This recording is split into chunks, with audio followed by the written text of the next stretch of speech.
What's up with you guys? This is Ru. And this is Tel. And we are going to Cebu. So ngayon, nandito na kami sa airport. 5:30 a.m. 6:30 a.m. yung flight namin. So meron lang 3 requirements na kailangan yung complete. So first is medical certificate at least 72 hours before Prior. the travel date. Then second one is valid ID. And then pre-book ticket or accommodation sa accredited ng DOT sa pupuntahan nyo na province. Pero kapag Cebu City kasi kayo pupunta, may RT-PCR na kailangan. So, since Bantayan Island yung pupuntahan mismo namin, so nag-complete lang kami ng requirements na medical certificate, valid ID, and pre-book accommodation. So, that's it. And good to go. Waiting na kami sa Lane. See you later! Bye!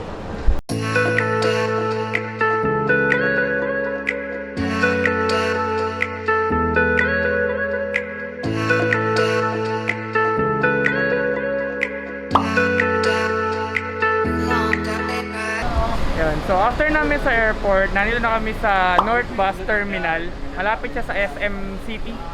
SM City Cebu. Dito yung mga terminal pupuntang Hagnaya Port. Mga sakayan, mga bus, van, ganun. So, see you guys later. Bye!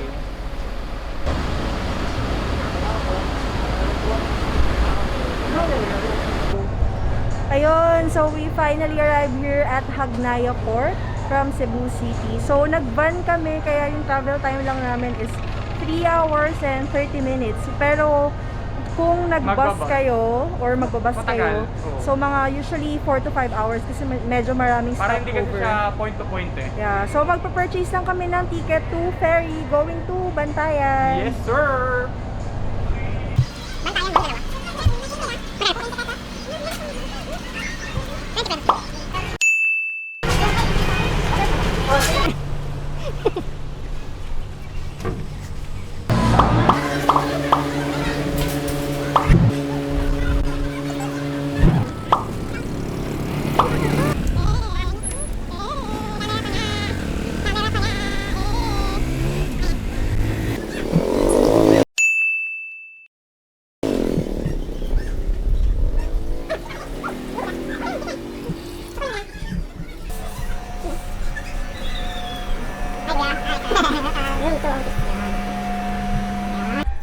Yun, so nakapag-rest na kami. Yay! For this afternoon, magbabike kami. Nga pala, yung bike, narentahan namin siya for 150 for 24 for 24 hours. Gagamitin namin para makapag-roam dito, then magpo-food trip. So, Tapos tatambay kami sa tatambay beach. din sa beach. See you guys. Bye!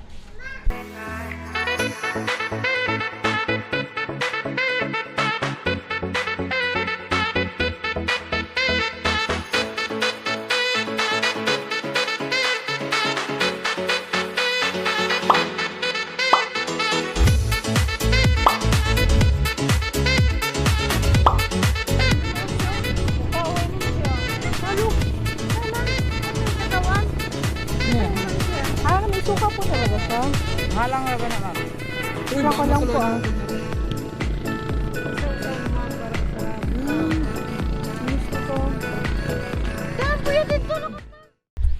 Good morning, day 2 here in Bantayan. So we woke up early for sunrise.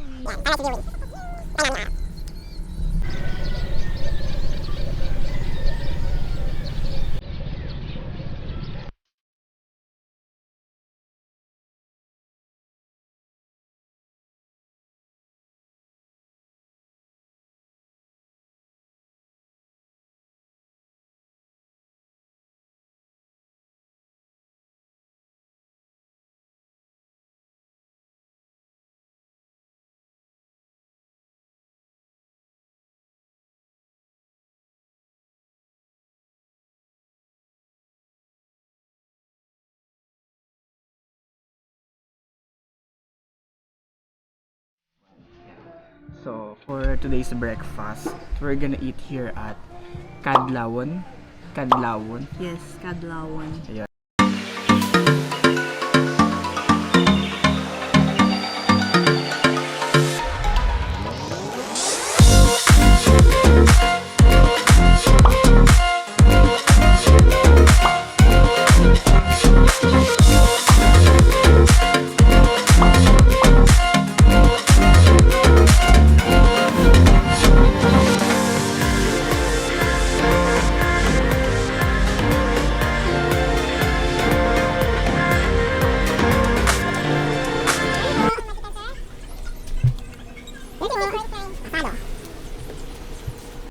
Yon, so we arrived here at our first destination, Mangrove Eco Park. Oboob Mangrove Eco Park. Oboob. So, yun. Yung entrance fee nga pala nila is nagre-range from 20 to 50. Yung 20 pesos, For that's for the kids. kids. Then 50 pesos, Adults. that's for the adult. Then meron din silang fee na 5 pesos. Yun. Lang. Let's go.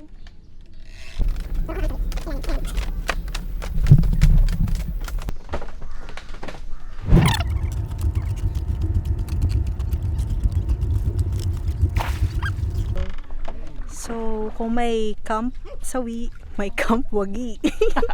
Ito na yung ano, yung dulo nung Nung sa grove. park. Yes. Dulo na siya. Parang wala pa to before sa movie nila RC, yung sa Oo. Camp Sawi. Parang bagong gawa lang yata ito. Bye! So we arrived here at our second destination, which is German Ruins. Bakit sa German ruins? So, quick trivia, yung German Ruins, before merong nagmamayari nito na German, and then umalis siya ng Bantayan while kinoconstruct tong bahay na to. So, ang ginawa ng mga tao, ginawa siyang tourist spot after Walang tao umalis eh. ng German. So, hindi naman siya natapos, kaya ruins siya na tinawag. So, yung... Activity natin dito. Yes, yung activity namin dito, mag-cliff dive kami, and then... Yes, sir! Yun, itong place na to, kasama din siya before sa movie ng Camp Sawi. Dito tumalon si Bella Padilla. Tinapon yung phone niya. Yeah. So, let's explore this location.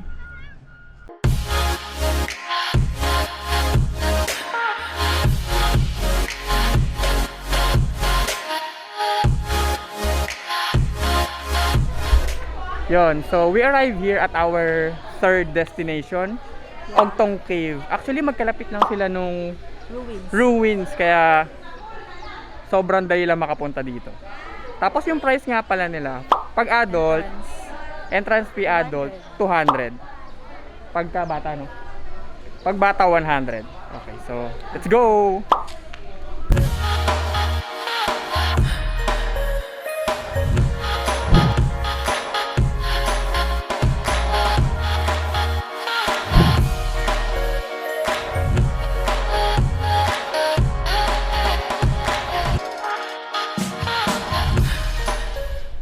So, we arrived here at our fourth destination. So, we're here at Sandira Beach or Paradise So-called Beach. Paradise Beach. Yeah.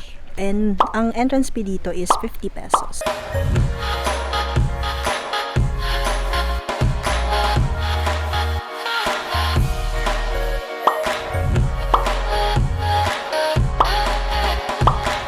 Okay, for dinner, we're here at Tiki Bar.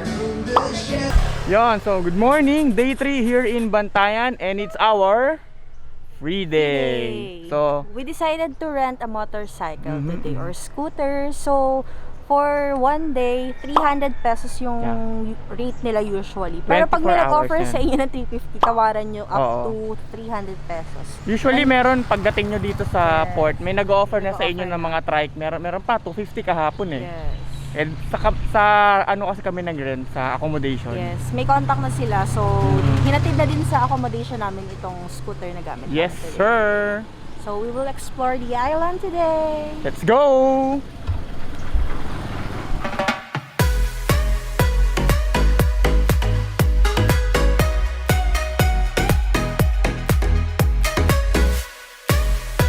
For today's breakfast, we're gonna eat here at SF Cantina. Yeah, short for Sunflower Cantina.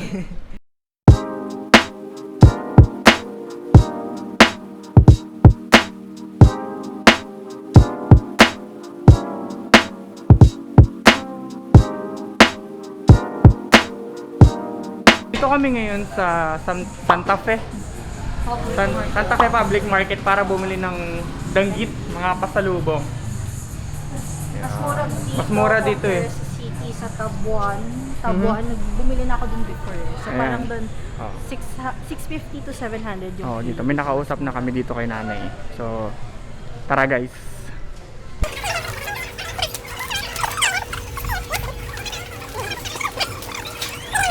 So for lunch, we're gonna eat here at Big Joe's. Only seafood siya for 398.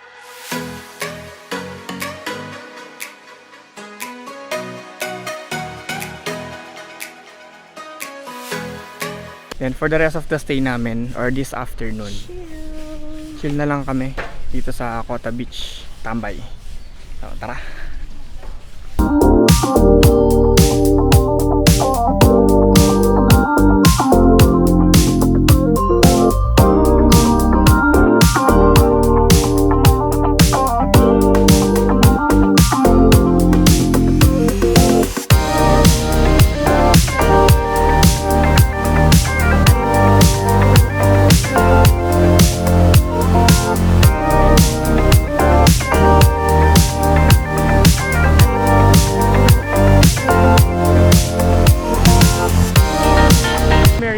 I mean dinner dito kami sa Kuko Bar. Yan. Kuko Bar, yan. Kuko Bar.